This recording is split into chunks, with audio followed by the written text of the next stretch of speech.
शांति। इस रूहानी नशा में रहो कि हम ईश्वरीय फैमिली के हैं। हम अपनी गुप्त दैविक राजधानी স্থাপন कर रहे हैं। বাবা বলেন, বাচ্চারা, তোমরা হলে ঈশ্বরীয় ফ্যামিলি। এই আত্মিক নেশাতে তোমাদের থাকতে হবে। আর এটা ভাবো যে আমরা নিজেদের গুপ্ত दैविक राजधानी স্থাপন করছি। बच्चों में कौन सी आदत पक्की हो तो सारा दिन खुशी बनी रहे। বাচ্চাদের মধ্যে কোন পাক্কা অভ্যাস থাকলে সারা দিন খুশিতে থাকবে। अगर सवेरे सवेरे उठकर विचार सागर मंथन करने की आदत हो तो सारा दिन अपार खुशी रहे। बाप की श्रीमत है, बच्चे, अमृत बेले उठकर अपने बाप से मीठी मीठी बातें करो। विचार करो, हम अभी किस फैमिली के हैं, हमारा कर्तव्य क्या है। अगर बुद्धि में रहे कि हमारी ये ईश्वरीय फैमिली है, हम अपनी नई राजधानी स्थापन कर रहे हैं, तो सारा दिन खुशी बनी रहे। বাবা বলেন, বাচ্চারা, খুশিতে তোমরা তখনই থাকবে যদি সকাল সকাল উঠে বিচার সাগর মন্থন করার অভ্যাস করতে থাকো, তবেই সারাদিন অপার খুশিতে থাকবে। এর জন্য বাবা শ্রীমত দেয়, বাচ্চারা, অমৃত বেলায় উঠে বাবার সাথে মিষ্টি মিষ্টি কথা বলো। ভাবো আমরা এখন কোন ফ্যামিলির আর আমাদের কর্তব্য কি। যদি বুদ্ধিতে থাকে যে এইটা হলো আমাদের ঈশ্বরীয় ফ্যামিলি, তো আমরা নিজেদের নতুন রাজধানী স্থাপন করছি, তবেই সারা দিন খুশিতে থাকতে পারবে। বাবা বলেন, বাচ্চারা, তোমরা জানো যে এটা হলো রুহানি পরিবার অর্থাৎ আত্মিক পরিবার। বাকি সব হলো শারীরিক রূপে থাকার পরিবার। এ হলো আত্মিক রূপে থাকার পরিবার। এই পরিবার হলো আত্মাদের পিতার। যেমন লৌকিক ঘরে মা বাবা বাচ্চারা থাকে, তো ওটা হলো পার্থিব জগতের পরিবার। তোমরা এখন অসীম জগতের ফ্যামিলিতে হয়ে গিয়েছ। বা বলেন, তোমরা কি বলো? তোমরাই বলো মাতা পিতা, তাই ফ্যামিলি হয়ে গেল না? বাবা বলেন, বাচ্চারা, তোমরা এখন জানো অবশ্যই এই ফ্যামিলি হলো অসীম জগতের পিতার অর্থাৎ শিব বাবার ঈশ্বরীয় বিশ্ববিদ্যালয়। এর জন্য গায়ন করা হয়েছে যে বিনাশকালে প্রীত বুদ্ধির বিজয়ন্তী। কারণ ঈশ্বরীয় পরিবারে আসা মানে পরমাত্মার সাথে প্রীত বুদ্ধি হয়েছে, তাই বিজয়ন্তী। আর এই রকম ফ্যামিলি বা পরিবারের কথা কখনোই গীতাতে বলা হয়নি। হ্যাঁ, তোমরা হলে ঈশ্বরীয় ফ্যামিলি, গুপ্ত দৈবিক রাজধানী স্থাপন করছো তোমরা। ওই সঙ্গম যুগে বাচ্চারা গুপ্ত রূপে দৈবিক রাজধানী স্থাপন করছে। কেউ জানতেই পারে না তোমাদের নেশা আছে। যারা যারা বাবাকে স্মরণ করবে তাদেরই নেশা থাকবে। হ্যাঁ, কখনো কখনো এই নেশা নেমে যায়। কখন? যখন দেহের অভিমানে আসে, আর দেহ অভিমানে থাকার জন্য এই নেশা নেমে যাবে। এ হলো ঈশ্বরীয় পরিবার। আমাদের বাড়ি ফিরে যেতে হবে, তারপর দৈবিক রাজধানীতে আসব। সেখানে হলো দৈবিক ফ্যামিলি। তো বাবা আমাদের বারবার মনে করিয়ে দিচ্ছে যে আমরা কোন পরিবারের। তো যেমন পরিবারে সেই রকম চলন বলন ওঠা বসা ব্যবহার হবে। আর আমরা ঈশ্বরীয় পরিবারে, তাহলে চলন বলন আচার ব্যবহারের মধ্যে ঈশ্বরকেই মানব দর্শন করবে।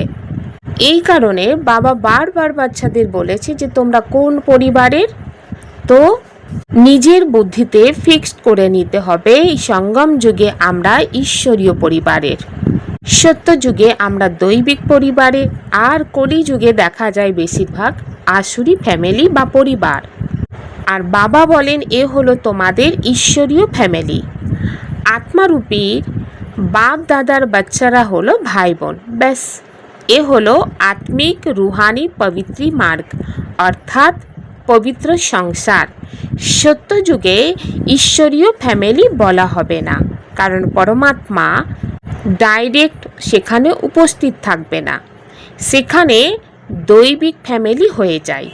এই ঈশ্বরীয় ফ্যামিলি হলো খুবই জবরদস্ত অর্থাৎ তীব্র।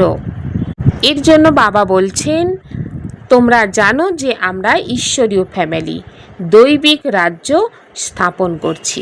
তো কেন ঈশ্বরীয় ফ্যামিলি হয়েছি? ঈশ্বরীয় ফ্যামিলিতে এসে আমরা দৈবিক রাজধানী অর্থাৎ সত্য যুগের স্থাপনা করছি। এমনভাবে বিচার সাগর মন্থন করতে হবে, আর বাচ্চাদের এইভাবে বিচার সাগর মন্থন করা উচিত, তবেই বুদ্ধি অনেক তীক্ষ্ণ হবে। এর জন্য বাবা বলেন যে সকালে উঠে স্মরণ করতে বসলেই তখন কিন্তু বিচার সাগর মন্থন করার অভ্যাস হয়ে যাবে। তো কাকে স্মরণ করবে? নিজেকে আত্মা নিশ্চয় করে পরমাত্মা বাবা বিশ্বপিতাকে স্মরণ করার অভ্যাস করবে। তাতে কি হবে? উৎসাহ বাড়বে। এর জন্য বাবা বলেন যখন আর সকল মানব নিদ্রায় সজ্জিত থাকবে তোমরা সেই সময় জেগে থাকো, আর তোমাদের সকাল সকাল উঠে এই ধরনের চিন্তা করা উচিত। তারপর দেখো তোমাদের মধ্যে কত খুশি থাকবে। जो भी श्रीमत मिलती है उस पर चलना है, फिर तुमको खुशी बहुत होगी। ईश्वरीय फैमिली की याद आएगी, आसुरी फैमिली से दिल हट जाएगी। नया मकान जब बिल्कुल तैयार हो जाता है तो फिर पुराने से आसक्ति निकल जाती है। বাবা বলেন বাচ্চারা যে শ্রীমত বাবার কাছ থেকে প্রাপ্ত হয় সেই শ্রীমত অনুসারেই তোমাদের চলতে হবে। তারপর তোমাদের মধ্যে অনেক খুশির সঞ্চয় হবে। ঈশ্বরীয় ফ্যামিলিকে স্মরণ করতে হবে, আর আসুরি ফ্যামিলি থেকে মন সরে যাবে। নতুন বাড়ি একদম তৈরি হয়ে যায়, তখন আবার পুরানো থেকে আসক্তি চলে যায়। যতক্ষণ না নতুন তৈরি হয় ততক্ষণ কিছু না কিছু মেরামত ইত্যাদি করতে থাকে, তারপর মন সরে যায়। এই পুরানো দুনিয়াও হলো এই রকম। আর বাবা মনে করিয়ে দিচ্ছে যে তোমরা বাচ্চারা এটা জানো যে এটা পুরানো বাড়ি, আমরা নতুন বাড়িতে যাব, আবার নতুন পোশাক পরব। এই দেহ হলো পুরানো। এখন তোমরা ভবিষ্যতের 21 জন্মের রাজ্য ভাগ্য গ্রহণ করছো। এখানে রাজত্ব করতে হবে না, এখানে হয় স্থাপনা। এই কথা শুধুমাত্র তোমরাই জানো। এটা হলো গীতা রাজযোগ, বলা হয়ে থাকে সহজ রাজযোগ। অনেকবার তোমরা এই রাজযোগের অভ্যাসের দ্বারাই দৈবিক রাজ্য স্থাপন করেছো।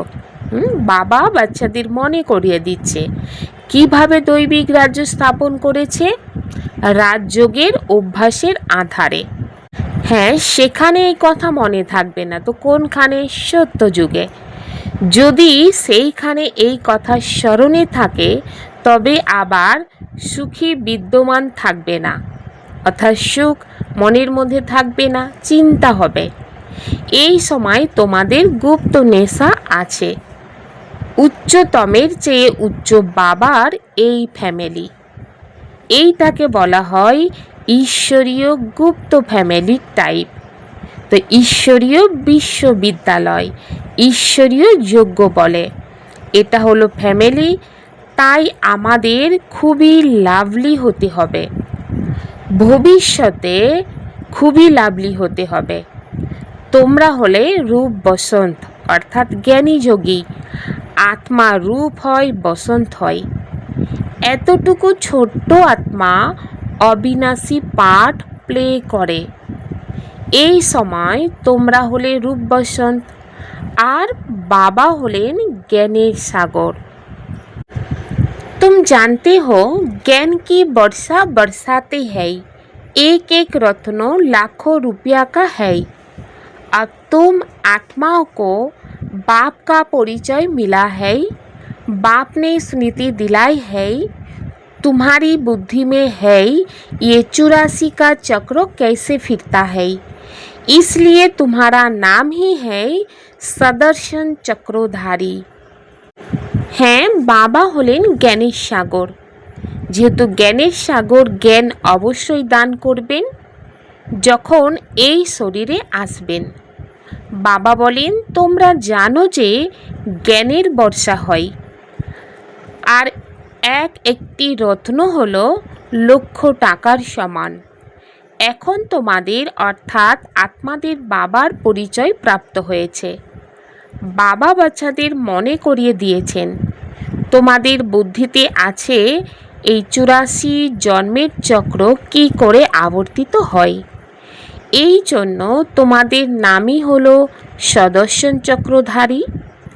বিষ্ণু বা লক্ষ্মী নারায়ণ সদর্শন চক্রধারী ছিলেন না, ওনাদের মধ্যে এই জ্ঞান থাকে না। এখন আত্মার এই জ্ঞান প্রাপ্ত হয়েছে। সৃষ্টিচক্র কিভাবে আবর্তিত হয়, যদিও ত্রিমূর্তি বলে তবুও শিব দেখানো হয় না। ত্রিমূর্তি চিত্র অনেক দেখে থাকবে। সাকার প্রজাপিতা তো এখানেই আছেন। এটা হয়ে গেল অনেক পুরানো, গ্রেট গ্রেট গ্র্যান্ডফাদার। তাই এটা হলো প্রজাপিতার ব্রহ্মার বংশাবলী। বাবা সৃষ্টি রচনা করেন প্রজাপিতা ব্রহ্মার দ্বারা। তো ব্রহ্মা বড় হলেন যে না, দেখানো হয় বৃদ্ধ, উনি 84 জন্মের চক্রকে আবর্তন করেছে। এখন তোমরা এই কথাটা বুঝে গিয়েছ। এও জানো যে সবাই তো হলো বাবার সন্তান, আত্মাদের বাবার পরিচয় জানাতে হবে। তো এটা হচ্ছে অনেক বড় সেবা। তো এই সেবা এখন বাচ্চাদের করতে হবে। এখন ভারতের অনেক বড় কল্যাণ হচ্ছে। সমস্ত আত্মারা পবিত্র হয়ে মুক্তি ধামে চলে যাবে। তোমরা তো হলে ভারতের সেবার জন্য সেবাধারী আত্মা, প্রধানত ভারত তথা দুনিয়া। তোমরা এখন খুব কম সংখ্যক এই কথাটা বুঝতে পারো, তবুও সংক্ষেপে বোঝানো হয়। বাচ্চারা মন মনাভব, অর্থাৎ নিজের মনকে পরমাত্মা বাবার সাথে যুক্ত করতে হবে। আলাদা করেও বোঝানো হয় যা কিছু আছে দৈবিক রাজধানী স্থাপন করতে নিয়োগ করো, অর্থাৎ ব্যবহারে নিয়ে এসো। বাপু গান্ধী কি করতেন? তিনিও রাম রাজ্য চাইতেন। তো কেমন ওয়ান্ডারফুল খেলা, হয় না? অর্থাৎ কতখানি আশ্চর্যজনক খেলা। এখন তোমরা সাক্ষী হয়ে খেলা দেখো। তোমাদের হাসি পায়, কোথাকার কথা কোথায় নিয়ে যায়। পরমাত্মা বাবা বলেন, ড্রামা অনুসারে দুনিয়ার গতিবিধি খারাপ হয়ে গিয়েছে, আবার বাবা এসে সদ্গতি করেন। তো বাচ্চারা, তোমাদের নেশা চড়েছে। ইনি হলেন সমগ্র ওয়ার্ল্ডের নিরাকার বাপুজি, যাকে পরমাত্মা বলা হয়। তিনি ব্রহ্মার মাধ্যমে এসে সৃষ্টি পরিবর্তনের কর্তব্য করেন। আচ্ছা, ব্রহ্মা কার সন্তান? শিব বাবার। তিনি কার সন্তান? এই মাতারা বলে শিব বাবা আমাদের বাচ্চা। এ হলো শিব বাবার খেলাধুলা। এছাড়া ধ্যান সাক্ষাৎকারে তো মায়ার খুব অনুপ্রবেশ ঘটে। কেউ আবার এও বলে আমার মধ্যে শিব বাবা আছে। শিব বাবা এখানে বলেন এই সব হলো ভূতের অনুপ্রবেশ। তো বাচ্চারা, তোমাদের কি থাকতে হবে? সতর্ক থাকতে হবে। এই ভূতের রোগ এমন যে দুই জাহান থেকে উড়িয়ে দেয়। এই ভাবনা কখনো আসা উচিত নয়। তো কোন ভাবনা? যে আমি সাক্ষাৎকার করব। এই সব ভাবনা হলো ভক্তির। জ্ঞান মার্গকে ভালোভাবে বুঝতে হবে, অর্থাৎ জ্ঞানটাকে অনেক ভালো করে বুঝতে হবে। এবার যতবার শোনা যাবে ততই রিফাইন হতে থাকবে এই জ্ঞান, তবেই পরিষ্কার হবে। মায়া অনেক রকমভাবে কি দেয়? ধোঁকা দেয়। সাক্ষাৎকার ইত্যাদি কোনো লাভ নেই। এর জন্য বাবা বলে কোনো দেহধারীকে স্মরণ করতে নেই। तुम अपने को आत्मा समझ बाप को याद करो। अपने कल्याण के लिए बाप को याद करना ही है। ये तो बहुत समझने की बात है। बाबा को कोई भी समाचार लिख सकते हैं। বাবা বলেন, তোমরা নিজেকে আত্মা মনে করে বাবাকে স্মরণ করো। নিজেদের কল্যাণের জন্য বাবাকে স্মরণ করতেই হবে। এটা খুবই বোঝার ব্যাপার। বাবাকে যে কোনো সংবাদ লিখতে পারো। কোনো বাচ্চার তো এতটাও বুদ্ধি নেই যে অসীম জগতের পিতাকে চিঠিতে নিজের ভালো মন্দের সংবাদ লিখবে। লৌকিক বাবাকে তো যতক্ষণ পর্যন্ত না চিঠি লেখে সন্তান ততক্ষণ পর্যন্ত অস্থির থাকে। আর ইনি অসীম জগতের বাবা। মাস দেড়েক চিঠি না এলে তো বোঝা যায় একে হয়তো মায়া গ্রাস করেছে। যারা এই পারলৌকিক বাবাকে চিঠি লেখে না, এইটুকু তো লেখা উচিত, বাবা আমি সব সময় নারায়ণী নেশাতে থাকি। আপনার দেয়া যুক্তির সাথেই আমি তৎপর থাকি। তখন বাবা বুঝবেন খুশিতে উদ্দীপনায় আছে। চিঠি না লিখলে ভাববে অসুখ করেছে, স্মরণের মধ্যে থাকে না। না হলে বাবাকে সংবাদ দিতে হবে, বাবা আমি এই সার্ভিস করেছি, একে বুঝিয়েছি, এর বুদ্ধিতে সম্পূর্ণভাবে বসেনি। তখন আবার এইটাও বোঝাবেন যে এইভাবে বোঝাও। তো ভক্তি মার্গে যা কিছু বলে কিছুই বোঝা যায় না। মুখ্য ব্যাপার বাবাকে জানে না। বাবাকে জানলে ভারত সদ্গতি প্রাপ্ত করবে। আর বাবাকে না জানার জন্য ভারত একদম দুর্গতির কবলে পড়ে। তো বাচ্চারা, এখন বাবা তোমাদের বোঝান, আমি তোমাদের সদ্গতিতে নিয়ে যাব। এছাড়া সবাইকে মুক্তিতে নিয়ে যাব। ভারত জীবন মুক্তিতে থাকলে তবে বাকি সবাই মুক্তিতে থাকবে। এই চেঞ্জ বাবা ব্যতীত আর কেউ করতে পারে না। সকলের সদ্গতি দাতা হলেন একমাত্র বাবা। আর সকলের সদ্গতি অবশ্যই কল্প কল্পে संगमेই হবে। किसी भी देहधारी की याद ना आए, इसके लिए किसी से भी प्यार नहीं करना है। इससे भी पार जाना है। बहुत खबरदारी रखनी है। माया के विकल्प से घबराना नहीं है, विजयी बनना है। কোনো দেহধারীর স্মরণ যেন না আসে, তার জন্য কারোর প্রতি গভীর ভালোবাসা রাখতে নেই। এরও ঊর্ধ্বে থাকতে হবে। আর বাচ্চাদের খুবই সতর্ক থাকতে হবে। মায়ার বিকল্পকে দেখে ঘাবড়ে যেও না, বিজয়ী হতে হবে। ध्यान दीदार में माया की बहुत प्रवेशता होती है। तो इस भूत प्रवेशता से अपने को बचाना है। बाप को अपना सच्चा सच्चा समाचार देना है। বাবা বলেন বাচ্চারা ধ্যান সাক্ষাৎকারের মায়ার অনুপ্রবেশ বেশি ঘটে। তো এই যে ভূত, এই ভূত প্রবেশের থেকে নিজেকে বাঁচাতে হবে। এর জন্য বাবাকে সত্য সংবাদ বা খবরাখবর দিতে হবে। हर बात में सार को ग्रहण कर ऑलराउंड बनने वाले सरल पुरुषार्थी भव। जो भी बात देखते हो सुनते हो उसके सार को समझ लो और जो बोलो जो कर्म करो उसमें सार भरा हुआ हो। বাবা বলেন সকল কথার সারকে গ্রহণ করে অলরাউন্ডার হওয়ার সরল পুরুষার্থী হতে হবে।